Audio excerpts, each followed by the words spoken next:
Coucou les copains, aujourd'hui on va parler d'un sujet qui chez certains d'entre vous évoque plein de trucs dégueux, de l'ordre du tampax usagé et du grumeau dans la culotte, mais qui en vrai n'est pas du tout dégueu. Je parle évidemment de nos copines les règles. Voici donc 8 réponses aux questions que vous vous posez sur ce joyeux rendez-vous mensuel.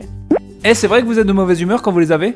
Bon, avant toute chose, si tu as un jour dit à une meuf qui faisait la gueule « Bah alors, elle a ses règles ou quoi ?» Tu mérites de te faire manger le visage par ton chat. Sinon, non, les règles n'influent pas sur notre humeur. En revanche, 3 à 5% des femmes sont touchées par le syndrome prémenstruel, ce qui veut dire qu'avant leurs règles, elles sont au bout de leur vie et super irascibles. Pour toutes les autres, si elles sont de mauvaise humeur, bah c'est juste que tu leur as pété les couilles. Est-ce que ça fait vraiment mal ou vous faites un peu semblant quand même? Bah c'est comme tout, ça dépend des gens. Il y a celles qui oublient presque qu'elles ont leurs règles, bande de putes, et celles qui passent leur journée en boule à prier pour qu'une bouillotte leur tombe du ciel. Par contre, si tu connais une meuf qui a vraiment des douleurs handicapantes, il faut consulter car ça peut être le symptôme d'une maladie qui s'appelle l'endométriose. Oui je sais, je plombe un peu l'ambiance, mais promis c'est important. Et pourquoi vous avez honte alors qu'en fait on s'en fout? En voilà une bonne question. En théorie, il ne devrait pas y avoir de tabou autour des règles et on devrait pouvoir tartiner nos murs de sang de règles. Bon ok, je vais un peu loin mais vous avez compris l'idée. Sauf que les religions monothéistes sont passées par là et ont décidé qu'en fait les sangs de règles c'était sale, que c'était dégueulasse et qu'on devait avoir honte d'expulser ça de notre vagin. Et bingo, plusieurs millénaires après, on est toujours là comme des connes à porter notre pull autour de la taille de peur d'avoir une tache sur le cul. Ouais je sais, c'est génial. Est-ce que vous n'avez pas ne serait-ce qu'un tout petit peu de plaisir quand vous mettez un tampon? Non. Généralement, quand on prend un tampon, nous ne sommes pas exactement dans un contexte super excitant. Et contre toute attente, le carrelage cracra des chiottes du bar où on atterrit ne nous donne pas vraiment envie de nous chauffer à coups de tampax super plus. Ouais, je sais, c'est super étonnant. Et vous perdez combien de sang par mois? Grosso merdo, on perd 50 à 150 ml de sang en moyenne sur 3 à 6 jours. Si on traduit ça en cuillère à café, parce qu'évidemment on a que ça à foutre de traduire ça en cuillère à café, ça fait 10 à 30 cuillères à café sur 3 à 6 jours. Bon, après j'ai envie de dire, rien ne vous empêche de vérifier par vous-même. Hein.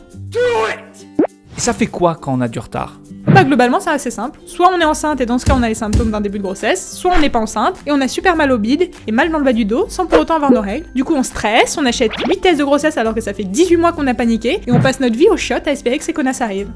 Et pourquoi on peut pas faire de sexe avec vous quand vous les avez? Alors techniquement, hein, on peut baiser quand on a ses règles, la planète va pas s'auto-détruire parce que tu mets ton kiki dans son pipou à cette période. Cependant, il n'est pas rare que ces demoiselles aient mal aux boobs et aux bites pendant leurs règles et soient donc peu enclines, voire pas du tout enclines à faire zigzag. Après, si t'as une bonne à l'aise et le goût de l'aventure, rien n'est impossible.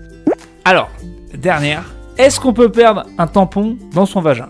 Alors j'aimerais bien vous dire que non, mais malheureusement la réponse est oui. Il est par exemple possible qu'une meuf bourrée, voire très bourrée, mette un tampon par-dessus un autre tampon et enfonce donc le premier tout au fond de son vagin, loin loin loin. Après pas de panique non plus, hein, rien qu'un petit passage éclair aux urgences gynéco ne puisse réparer. Alors merci d'avoir regardé la vidéo, j'espère qu'elle vous a plu, et si c'est pas le cas et que vous comptez mettre un commentaire pour dire que de toute façon les meufs sont des putes et que nos ragnouts sont dégueulasses, eh bien sachez que je retrouverai votre adresse et que je mettrai dans cette jolie petite enveloppe ceci. Qui est quoi? Qui est un tampon usagé. Voilà, voilà. Ah carrément. Bah ouais, carrément, ouais. C'est du faux sang. Non, non. Non, c'est du vrai sang. Ah, de quelqu'un d'autre. Non, de moi, de ma chatte. Ah, ça me dérange pas. J'espère bien que ça te dérange pas, ce serait con quand même. Parce que d'ailleurs dans la vidéo je parlais, je faisais des voix genre... mais c'était un rôle. Moi je n'ai pas de problème avec ça, donc c'est vraiment pas le souci.